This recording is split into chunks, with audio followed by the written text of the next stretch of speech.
Hello and નમસ્કાર વિદ્યાર્થી મિત્રો, હું છું અંકિત સર અને તમે જોઈ રહ્યા છો મારી YouTube ની ચેનલ બુકવોર્મ ઇંગ્લિશ એકેડમી. તમારા દરેકનું હાર્દિક સ્વાગત છે. કેમ છો તમે બધા? મજામાં ને? મારા સરસ મજાના ટાટ એસ્પિરન્ટ્સ જે ભવિષ્યના શિક્ષકો જે આ વિડીયો જોઈ રહ્યા છે એમને બધાને પરીક્ષાની શુભેચ્છા. આપણે જે સિરીઝ શરૂ કરી છે એ સિરીઝની આજે આપણે ચોથા નંબરના વિડીયો ઉપર પહોંચી ગયા છે. જે MCQ સિરીઝ શરૂ કરી છે એના 1, 2 અને 3 એમ ત્રણ વિડીયો મળીને આપણે લગભગ 150 જેટલા MCQ સોલ્વ કરી લીધેલા છે. અને આજના આ વિડીયોમાં છેલ્લો વિડીયો છે ધોરણ 11 ના કન્ટેન્ટનો, કે જેમાં આપણે બાકીના 150 થી જે 200 ક્વેશ્ચન છે એ સોલ્વ કરવાના છે. હજુ સુધી જો ચેનલને સબસ્ક્રાઇબ ન કરી હોય તો ચેનલને હવે તો સબસ્ક્રાઇબ કરી લેજો, કારણ કે 9, 10, 11, 12 ના કન્ટેન્ટની સાથે સાથે હવે આપણે ટાટ HS માં પણ જોડાઈ ગયા છે. અને આવનારા સમયમાં આપણે ટાટ સેકન્ડરી માટેની પણ ભરતીની જાહેરાત થઈ ગઈ છે, તો એના વિડીયો પણ લાવી રહ્યા છે. તો જો તમે એ પણ એક્ઝામ આપવાના હોય તો આ એક શ્રેષ્ઠ જગ્યા છે કે જ્યાંથી તમે તમારું અપૂરતું નોલેજ જે છે એ પૂરું કરી શકો છો. અને તમારા જેવા બીજા જે ટાટ એસ્પિરન્ટ્સ છે કે જે આ પરીક્ષા આપી રહ્યા છે તો એ પણ આ વિડીયોનો લાભ ઉઠાવી શકે. તો ચાલો વધારે સમય બગાડતા નથી અને આ વિડીયોમાં આપણે શું જોવાના છે એના વિશે વાત કરીએ. એડિશનલ કન્ટેન્ટ લીધેલું છે, ગ્રામર લીધેલું છે. આપણે આગળ થોડા ઘણા કન્ટેન્ટના જે વાત કરી રહ્યા હતા એ જ કન્ટેન્ટ મુજબ અહીંયા પણ આપણે વાત કરવાના છે. 151મો પ્રશ્ન છે, water in a landscape is compared to. Water in a landscape, તમને યાદ હોય તો આપણે 8મો યુનિટ શીખ્યા હતા, વોટર એન્ડ એલિક્સિર ઓફ લાઈફ. એમાંથી આ MCQ લીધેલો છે. Water in a landscape. Landscape એટલે શું? લેન્ડસ્કેપ એટલે કુદરતી દ્રશ્ય. લેન્ડસ્કેપ નો મતલબ શું થાય? કુદરતી દ્રશ્ય. તો ત્યાં સરસ મજાના મોટા મોટા જળાશયોની વાત કરવામાં આવેલી છે અને એ જળાશયોને કોની સાથે સરખાવવામાં આવે છે? તો એને સરખાવવામાં આવે છે eyes in a human face. એ તમે કન્ટેન્ટ વાંચેલું હશે, તમે આખી ચોપડી વાંચેલી હશે એટલે તમને ખ્યાલ આવી ગયો હશે. Who wrote the poem about the pond where everything is doubled? આ એક પોએમ છે આપણી, વોટર પિક્ચર, હે ને? એ જ યુનિટ 8મા યુનિટમાં, સોરી 9મા યુનિટમાં એક પોએમ છે ને, પોએમ અબાઉટ પોન્ડ, કે જે મે સ્વેન્સને લખેલી છે. કોને લખેલી છે? મે સ્વેન્સન. કે જેમાં મે સ્વેન્સન એક બગીચામાં બેઠા હોય છે અને બગીચાની બાજુમાં એક સરસ મજાનું એ બગીચામાં એક તળાવ હોય છે અને તળાવમાં એમને જે વસ્તુઓ દેખાઈ રહી છે એ બધી વસ્તુઓ કઈ કેવી દેખાય છે એનું એક્સપ્લેનેશન આપણને આપે છે. આગળ જોઈએ, which is the unstable form of carbon. આગળ આવી ગયો છે. આ ફરીવાર કદાચ આઈ હોપ, મને લાગે છે ત્યાં સુધી રિપીટ થયેલો છે, તો તમે એકવાર જોઈ લેજો. which is the unstable form of carbon. Unstable form કયું છે? હા, યસ, મને યાદ છે ત્યાં સુધી આપણે વીકલી રેડિયો એક્ટિવ ની વાત કરી હતી. આ છે અનસ્ટેબલ કાર્બન. બંનેનો મતલબ એક જ થાય. અનસ્ટેબલ ફોર્મ કયું છે? કાર્બન 14. મેં ત્યાં તમને ડિટેલમાં કીધું હતું કાર્બન 12 અને કાર્બન 13 એ સ્ટેબલ ફોર્મ છે અને કાર્બન 14 એ અનસ્ટેબલ ફોર્મ છે. Father Brown served in. Yes, Father Brown યાદ છે ને? Father Brown, Valentin, Flambeau. Yes, the blue cross માંથી લીધેલું છે. ફાધર બ્રાઉન કયા ચર્ચમાં પોતાની સેવા આપી રહ્યા હતા? તો અહીંયા તમે ધ્યાનથી તમે વાંચેલું હોય તો તમને યાદ હોય, હાર્ટલપુલ નામનું એક ચર્ચ છે, એ ચર્ચમાં પોતાની સેવા આપી રહ્યા છે. આખા પાઠમાં તમને 1-2 ચર્ચ વિશેની વાત કરેલી છે, એમાંથી અહીંયા એક કયા ચર્ચની વાત થઈ રહી છે? હાર્ટલપુલ. ચલો આગળ છે, ફ્લેમ્બો વોન્ટેડ ટુ સ્ટીલ. ફ્લેમ્બો શું ચોરી કરવા માંગતો હતો? ગોલ્ડ વોચ નહીં, ડાયમંડ રિંગ નહીં, કેશ નહીં, શું? Sapphire cloth. એટલે કે જે બ્લુ ક્રોસ છે એ બ્લુ ક્રોસની ચોરી કરવા માટે ફ્લેમ્બો આવેલો હતો. નેક્સ્ટ, ઓટોફેબ વિલ લીડ ટુ મોર. ઓટોફેબ એટલે ઓટોમેટિક ફેબ્રિકેશન એ ક્યાં લઈ જશે? વેસ્ટેજ તરફ, શોર્ટેજ તરફ, એક્સપોર્ટ તરફ કે રિસાયકલિંગ તરફ? તો સરસ મજાના એના પોઈન્ટ્સ આપણને આપેલા છે કે ઓટોફેબ માટે લગભગ 4 પોઈન્ટ છે. એ 4 પોઈન્ટમાં એક વસ્તુ અહીંયા આપણને કીધેલું છે રિસાયકલિંગ. એટલે ઓટોફેબ નો ઉપયોગ ધીરે ધીરે આપણે કરીશું તો કોઈ પણ વસ્તુને રિસાયકલ કરી શકીશું. એટલે કે એના માટે જે રો મટીરિયલ છે એ રો મટીરિયલ કોઈ પણ પ્રકારનું તમે લઈ શકો અને એમાંથી તમારી જે ઈચ્છિત વસ્તુ છે એ તમે બનાવી શકો છો, એવી વાત આપણને ઓટોફેબમાં કરેલી છે. Sparsh project is about. Yes, Pranav Mistry. હા, પ્રણવ મિસ્ત્રી એમનું જે સોફ્ટવેર છે સ્પર્શ, એ શેના વિશેનું છે? ઓકે, ફ્લાઇંગ કાર્સ નહીં, ફાર્મિંગ નહીં, કુકિંગ નહીં, કન્સેપ્ચ્યુઅલ મીડિયા ટ્રાન્સફર.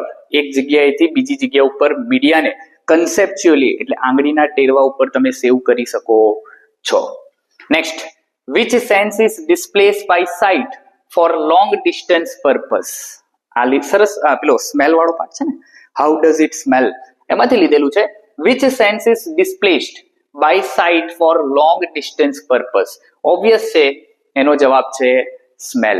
કારણ કે સ્મેલ જ એક એવી વસ્તુ છે કે જે, જો અહીંયા આપણને પાઠમાં ડિટેલમાં આપેલી છે આ વસ્તુ, કે જે આપણી સાઇટ છે એની સાથે ડિસ્પ્લેસ કઈ સ્મેલને કઈ સેન્સને કરવામાં આવેલી છે, સ્મેલ એટલે સેન્સ ઓફ સ્મેલ છે એને ડિસ્પ્લેસ કરવામાં આવી છે. 159 પર, a person who has a limb removed is called. પહેલા જ પાઠમાંથી લીધેલું છે કે જે વ્યક્તિનો અંગ કાઢી લેવામાં આવેલો હોય એને શું કહેવામાં આવે, એમ્પ્યુટી કહેવામાં આવે. Mary Sherney was said to Arunima by. બહુ મહત્વનો સવાલ. મેરી શેરની, આ યાદ રાખી લેજો, મોસ્ટ આઈએમપી સવાલ કે મેરી શેરની આવું કોને કીધું તો અરુણિમાને, તો કે એના જે ગાઈડ હતા, જે એને ગાઈડન્સ આપતા હતા એ કોણ હતું, તો કે બચેન્દ્રી પાલ. હવે યાદ રાખજો કે આપણા પાઠમાં તમને મધર શબ્દ નથી જોવા મળતો, પણ બચેન્દ્રી પાલ સાહિબ અને નિમા કાંચા બંને જોવા મળે છે. સાહિબ કોણ છે, તો કે સાહિબ તો અરુણિમા સિન્હાના જે મોટા બેન છે એમના હસબન્ડનું નામ છે સાહિબ. અને નિમા કાંચા કોણ છે, તો કે નિમા કાંચા એના ગાઈડ હોય છે માઉન્ટેન જ્યારે એવરેસ્ટ સર કરવા જાય છે ત્યારે. પરંતુ બચેન્દ્રી પાલ એને ઘણી બધી વખત મળવા માટે પણ આવે છે ને એને ઘણું ખરું ગાઈડન્સ આપે છે. પ્લસ તમને યાદ હોય તો ટાટા સ્ટીલ ને સ્પોન્સર પણ કોણ કરીને આપે છે, બચેન્દ્રી પાલ. એટલે 160 માં જવાબ આવશે બચેન્દ્રી પાલ. નેક્સ્ટ, હવે ગ્રામર થોડું જોઈએ. Verb forms. ગ્રામરના કેટલાક એમસીક્યુ માં નાઉન પૂછાય છે તમને પરીક્ષામાં. નાઉન ફોર્મ ઓફ, આવા ઘણા બધા પ્રશ્ન મેં જોયેલા છે એટલા માટે આપણે અહીંયા થોડા ઘણા લીધેલા છે. Noun form of investigate. Investigate is, એનું નાઉન ફોર્મ શું થાય, investigation. Next, noun form of appear. Appear નું થાય અપિયરન્સ. એ જ રીતે noun form of confess. Confess તો કન્ફેશન. તો તમને ધીરે ધીરે ખ્યાલ આવતો હશે કે કઈ રીતે નાઉન ફોર્મ બને છે. Noun form of attach. Attachment, yes attachment. Attachment એ નાઉન ફોર્મ કહેવાય. નેક્સ્ટ જોઈએ, noun form of achieve. Achieve નો અચીવમેન્ટ. તો આવા નાઉનના કેટલાક પ્રશ્ન અત્યારે પૂરતા તો ઈઝી લીધેલા છે, પછી થોડા હાર્ડનેસ લેવલ વધારીશું. કોન્ટેક્સ્ચ્યુઅલ વોકેબ્યુલરી એટલે કોન્ટેક્સ્ટ એટલે કે આપણો જે પાર્ટ છે એ પાર્ટની કેટલીક વોકેબ્યુલરી અહીંયા લીધેલી છે. The mother leopard was very, ખાલી જગ્યા વિથ હર કપ્સ. પહેલો જ પાર્ટ, રીડ ટુ, હે ને. Okay, the mother leopard. Mother leopard was very, કેવા, મધર લેપર્ડ પોતાના બચ્ચા સાથે હોય તો એનો સ્વભાવ કેવો હોય, ફ્રેન્ડલી હોય, લેઝી હોય કે સ્લો હોય, બટ ફેરોશિયસ. ફેરોશિયસ હોય. ફેરોશિયસ એટલે કેવા, તો કે ફેરોશિયસ એટલે હિંસક. આ પાઠમાં બેઠી લાઈન આપેલી છે. Next, okay 167. Alibhai agree to stay four. Alibhai કેટલા દિવસ રોકાવાની તૈયારી દર્શાવે છે, 2 દિવસ. Arunima reached Everest on 21st May. 21st મે તો યાદ છે, તારીખ યાદ રાખી લેજો, 21st મે 2013. 2013 નું વર્ષ હતું, 21મી મે 2013. અરુણિમા સિન્હા પોતે કે છે સીન નંબર 4 માં કે I am on the top of the world, right. Pranav Mistry receive the president award. Pranav મિસ્ત્રીને પ્રેસિડેન્ટ એવોર્ડ કોને આપેલો હતો, પ્રતિભા પાટીલ નહીં, નરેન્દ્ર મોદી નહીં, પ્રણવ મુખર્જી નહીં, કોણ, doctor APJ Abdul Kalam. Machines can not comprehend a lie. Poem માંથી લીધેલું છે. Machines can not comprehend a lie. મેં ડાયરેક્ટ જ કહી દીધું, એક સીધી લાઈન છે. Machine can not comprehend a લાઈ. મશીન શું ગ્રહણ નથી કરી શકતા, તો કે મશીન જુઠ્ઠું બોલી શકતા નથી. મશીન વિશેની ઘણી ખરી વાત આપણને કરેલી છે ને રૂડિયાર્ડ કિપલિંગે. નેક્સ્ટ, રીડિંગ છે, લોજિક છે, વોકેબ્યુલરી છે. 171. કાંગડ a village lies at a height of, yes, આપણા ફિમેલ્સ ફોર ફોરેસ્ટ્રી પાઠમાં આવે છે કાંગડ નામનું વિલેજ, જેની ચર્ચા આપણે ગયા વિડીયોમાં લગભગ કરી લીધી. એ કઈ હાઈટ ઉપર આવેલું છે, તો લગભગ 2000 મીટર. લગભગ ને એક્ઝેક્ટ 2000 મીટર જ છે એમાં. Cardiologist treats. યસ, અહીંયા મેં થોડા ડોક્ટરના નામ લેવાનો પ્રયત્ન કરેલો છે કે ડોક્ટર કયા કયા પ્રકારના ડોક્ટર હોઈ શકે. તો કાર્ડિયોલોજીસ્ટ કોણ હોય? તો કે કાર્ડિયોલોજીસ્ટ એ કોના માટે હોય? હાર્ટ માટે. એ જ રીતે આપણે બીજા પણ જોઈએ છે. Yes, paediatrician treats. પીડિયાટ્રિશિયન શેના માટે હોય? તો કે ચિલ્ડ્રન, એટલે કે બાળકોના જે ડોક્ટર હોય એને પીડિયાટ્રિશિયન કહેવામાં આવે. Dentist treats. ડેન્ટિસ્ટ એ કોણ છે? તો કે ડેન્ટિસ્ટ ને શું ટ્રીટ કરે છે? વાળ. ડેન્ટિસ્ટ વાળ ટ્રીટ કરે ન કરે ને, એ શું કરે? તો કે દાંત માટે બતાવવા જવું હોય તો આપણે કોને બતાવવા જવું પડે? ડેન્ટિસ્ટ ને. Next, yes, dermatologist treats. Dermatologist એ કોના માટે આવે? સ્કિન માટે. સ્કિનના ડોક્ટરને આપણે ડર્મિટોલોજીસ્ટ કહીએ. આગળ જોઈએ 176. Valentine followed the priest because. Valentine શા માટે પ્રિસ્ટનો પીછો કરે છે? વેલેન્ટિન એ પીછો કરવા પાછળનું રીઝન શું હતું? તો કે they were his friends? નહીં. Of strange clues left behind? Yes. He wanted to pray? નહીં. He was lost? નહીં. He of strange clues left behind. કારણ કે પાઠની શરૂઆતમાં જ આપણને કહે છે કે બે ચોર હોય છે અને એક જાસૂસ હોય છે. હવે એકચ્યુઅલમાં પાઠને આપણે ધ્યાનથી સમજીએ તો આપણને ખ્યાલ આવે કે ચોર એક જ છે. બે જાસૂસ તમને ત્યાં જોવા મળે છે ને એમાંનો એક જાસૂસ એ કોણ હોય છે? તો કે ફાધર બ્રાઉન. અને ફાધર બ્રાઉન એ ફ્લેમ્બો સાથે મળીને એવા ઘણા બધા જે હિન્ટ છે એ વેલેન્ટિન માટે છોડતા જાય છે. એટલા માટે અહીંયા કહે છે strange clues left behind. Next, Valentin identified father Brown by. Valentin એ ફાધર બ્રાઉનને કઈ રીતે ઓળખી લે છે? પાઠમાં અંતે તમે જોજો છેલ્લી 3-4 લીટીમાં તમને જવાબ મળશે. આ એ છે થિયોલોજીકલ ટોક, એટલે ધર્મશાસ્ત્રની જે વાત કરતો હોય છે એના ઉપરથી વેલેન્ટિન એને ઓળખી જાય છે. Who saved Alibhai in the wild saviour. Wild saviour પાઠમાં અલીભાઈને કોણ બચાવે છે? તો કે અલીભાઈને બચાવનાર છે મધર લેપર્ડ. અલીભાઈ પોતે કે છે થેન્ક ગોડ કે અલીભાઈ મધર લેપર્ડ અને એના બચ્ચાને, એટલે કે એ જે રીંછ આવે છે એ રીંછના આવવાને લીધે પેલા બચ્ચા અને હું બચી જઈએ છે. એટલે મધર લેપર્ડ એ અલીભાઈને બચાવે છે. આગળનો જોઈએ 179 ઉપર. Okay, machines Warne us because. Machines Warne એટલે ચેતવવું. મશીન આપણને શું ચેતવણી આપે છે? મશીન એમ કહે છે કે અમે જીવતા છે. Machine mishandling can cause death. Machine આપણને એવું કહે છે કે તમે જો મને ચલાવવામાં સાવધાની ન રાખી તો તમારું મૃત્યુ છે.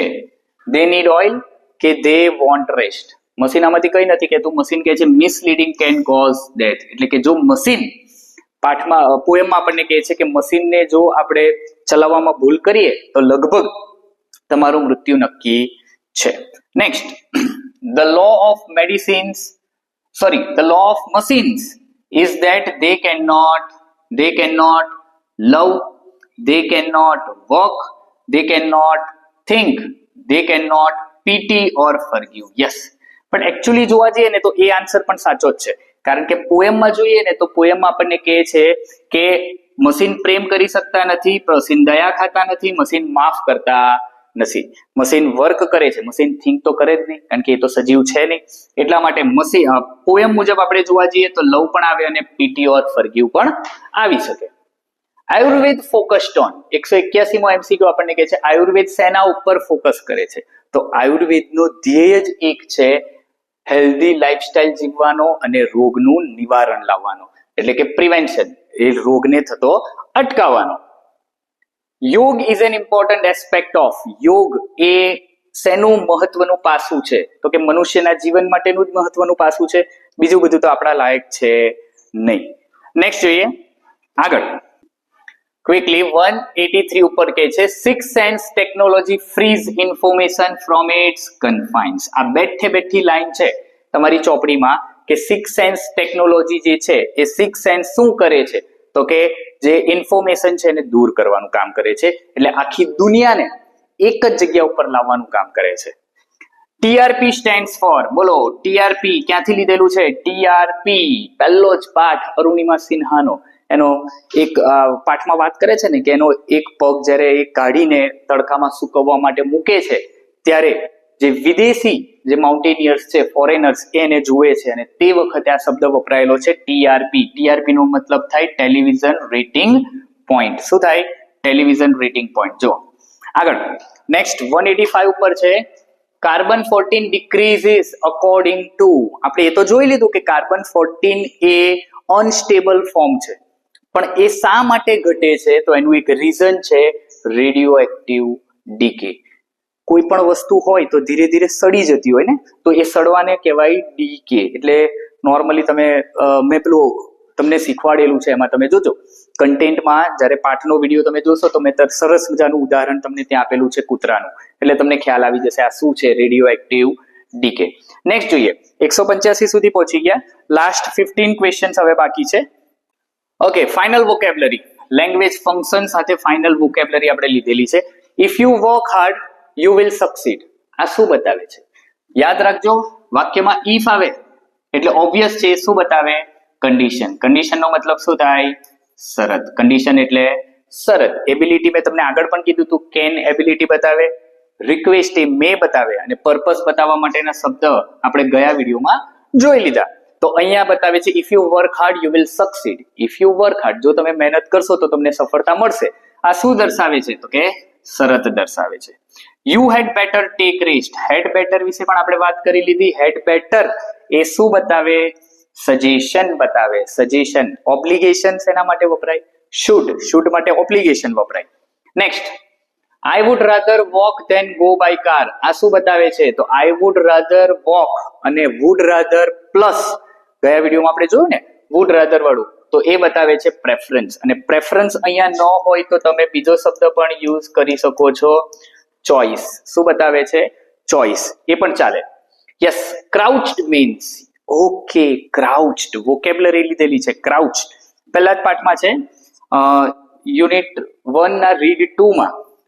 ક્રાઉચ્ડ મીન્સ પેલા જે હિમચિત્તાના બચ્ચાઓ છે ને એના માટે શબ્દ વાપરેલો છે ક્રાઉચ્ડ, એટલે બેન્ટ લો. નેક્સ્ટ, નીચે નમી જઈએ, આપણે કહેતા હોઈએ ને કે નીચે નમી જાય છે, એને કહેવાય ક્રાઉચ્ડ. સ્કાર્સિટી. સ્કાર્સિટી પાણીની વાત કરે છે. સ્કાર્સિટી એટલે શું? તો કે શોર્ટેજ. આ શબ્દ ક્યાંથી લીધેલો? Females for forestry. Shortage. Vigilant same પાઠમાંથી ફિમેલ ફોર ફોરેસ્ટ્રી માંથી લીધેલું છે. વિજિલન્ટ. વિજિલન્ટ એટલે ધ્યાન રાખવું. ધ્યાન રાખવું ઇટ મીન્સ વોચફુલ. એમએમડી. એમએમડી છે ને, યાદ છે ને, મહિલા મંગલ દળ. એ મહિલા મંગલ દળે થોડું વિજિલન્ટ રહેવાની જરૂર છે. નેક્સ્ટ જોઈએ. ઓકે, અક્યુટ. અક્યુટ એટલે પણ શોર્ટેજ જ થાય. અક્યુટ, જો અક્યુટ, સોરી શોર્ટેજ ને અક્યુટ એટલે તીવ્ર થાય. હા, અક્યુટ નો મતલબ શું થાય? તીવ્ર. તીવ્ર એટલે સિવિયર. વિટાલિટી. વિટાલિટી એટલે ઉર્જા, એનર્જી. Yes, energy. જો વિટાલિટી એટલે આપણા શરીરમાં રહેલી શક્તિ, એને આપણે વિટાલિટી કહીએ. ઓકે, આ મેં તમને ગયા વિડીયોમાં પણ કીધેલું, આ વિડીયોમાં પણ કહું છું. આ આપણી 800+ MCQ ની જે સિરીઝ છે, એ સિરીઝને તમારે ખરીદવી હોય તો તમારે અહીંયા નંબર આપેલો છે 7573044561. આ મારો વોટ્સએપ નંબર છે. આના ઉપર તમે મેસેજ કરજો મને કે જો તમારે PDF ખરીદવી હોય તો. ઇન્સ્ટન્ટ પેમેન્ટ થશે એટલે તમને PDF ની આખી સિરીઝ 800+ MCQ ની સિરીઝ તમારા સુધી પહોંચી જશે. નેક્સ્ટ જોઈએ. Okay, 194 manifest. મેનિફેસ્ટ એટલે દેખાવવું, હે ને? દેખાવવું એટલે વિઝિબલ. વિઝિબલ શબ્દ જ છે એટલે દેખાવવું. હોલિસ્ટિક યોગ વાળા પાઠમાંથી લીધેલું છે. આપણને નોર્મલ ચોપડી વાંચીએ એટલે ખ્યાલ આવી જ જાય કે એમાં શબ્દ છે યોગ is an holistic exercise. Holistic કે જેમાં દરેકે દરેક પાર્ટ એને સંપૂર્ણ સર્વગ્રાહી કહેવામાં આવે. શું કહેવામાં આવે? સર્વગ્રાહી એટલે કે હોલિસ્ટિક. નેક્સ્ટ આગળ જોઈએ. ઇનઓડિબલ. ઇનઓડિબલ. ઓડિબલ એટલે સંભળાઈ શકે એવું, ઇનઓડિબલ એટલે ન સંભળાઈ શકે છે. તો ઇમ્પોસિબલ ટુ હિયર, લગભગ સાંભળવામાં અસમર્થ હોય એવું. કલ્પ્રિટ. કલ્પ્રિટ એટલે ગુનેગાર. ગુનેગાર એટલે આગળ આવી ગયું હતું. ગુનેગાર એટલે કોણ? તો કે રોંગ ડુઅર. એકાદ બે MCQ છે એ કદાચ રિપીટ થયા હશે. છેલ્લા ટેન્ટેટિવ. ટેન્ટેટિવ એટલે થોડા સમય માટેનું. થોડા સમય એટલે અનસર્ટેન, કે જે નક્કી ના હોય ક્યારે થવાનું છે. કંજેચર. યસ, આ એક શબ્દ મહત્વનો છે, કંજેચર. કંજેચર એટલે શું થાય? ધારણા. યાદ રાખજો, conjecture નો meaning છે ધારણા. ધારણા એટલે ધારવું. ધારવું એટલે proof, truth, fact, guess. guess, yes, guess એટલે ધારવું. છેલ્લો MCQ સ્ટાન્ડર્ડ 11 નું જે કન્ટેન્ટ છે એનો છેલ્લો MCQ આપણે લઈએ છે ટેનર. ટેનર ઓકે, સમયગાળો. આ છે સમયગાળો, અને સમયગાળો એટલે period of holding office. Yes, money, experience, retirement આ બધું એમાં આવે નહીં. યસ, સમયગાળો ટેનર, જેને કેટલાક ટેન્યોરના નામથી પણ જાણે છે. One and same thing. Pronunciation તમારું અત્યારે તો એટલીસ્ટ મહત્વનું નથી. Yes, once you become a teacher દરેક વસ્તુ પ્રોપર જોઈશે. ક્લિયર? ઓકે, તો આ હતા તમારા 200 ક્વેશ્ચન્સ એ સ્ટાન્ડર્ડ 11 એનું કન્ટેન્ટ એકદમ ઇઝીલી આપણે અહીંયા પૂરું કરેલું છે. અને આઈ નો કે આમાં થોડા ઘણા પ્રશ્નો એકદમ ઇઝી હતા. કેમ? તમને કન્ટેન્ટ આવડે છે એટલે તમને આ ઇઝી લાગ્યું. હજુ આનાથી હાર્ડ કન્ટેન્ટ આપણે લઈ રહ્યા છે કે જેમાં બેઝ પ્રોપરલી ફોકસ કોના ઉપર હશે? ફક્ત ને ફક્ત કન્ટેન્ટ. બીજું એમાં આપણે કંઈ લેવાના નથી, ગ્રામર નથી લેવાના, કંઈ નથી લેવાના. ગ્રામર માટેની MCQ સિરીઝ અલગથી આવી રહી છે. ક્લિયર ને? તમને ખ્યાલ છે કે મેં તમને કીધું 800+ MCQ આપણે કવર કરવાના છે. એમાંથી હજુ ફક્ત ને ફક્ત કેટલા થયા છે? 200. તો ધોરણ 11 ની જે કન્ટેન્ટની સિરીઝ હતી એ અહીંયા આપણે પૂરી કરીએ છીએ. હવે આવનારા વિડીયોમાં તમને ધોરણ 12 ની જે કન્ટેન્ટ છે એની આપણે શરૂઆત કરવાના છે. તો આઈ હોપ સો કે અહીંયા સુધી તમે જે વિડીયો જોયો તો તમને દરેકે દરેક વસ્તુ ખ્યાલ આવી ગયો હશે. અને હા, ધોરણ 12 નું કન્ટેન્ટ જોવું હોય તો તમારે અત્યારે ચેનલને સબસ્ક્રાઇબ કરવી પડશે, નોટિફિકેશન ઓન રાખવું પડશે, કારણ કે ડે બાય ડે એક સિરીઝ, એક નવો વિડીયો આપણો આવતો જશે. તો એ નોટિફિકેશન પર તમે ક્લિક કરેલું હશે તો તમને પૂરેપૂરું પહેલેથી જ નોટિફિકેશન આવી જશે, એટલે તમે ઓન ધ સ્પોટ એ વિડીયોને જોઈ શકશો. તો ચાલો ફરીવાર મળીશું એક સરસ મજાના બીજા વિડીયો સાથે. ત્યાં સુધી જય હિન્દ.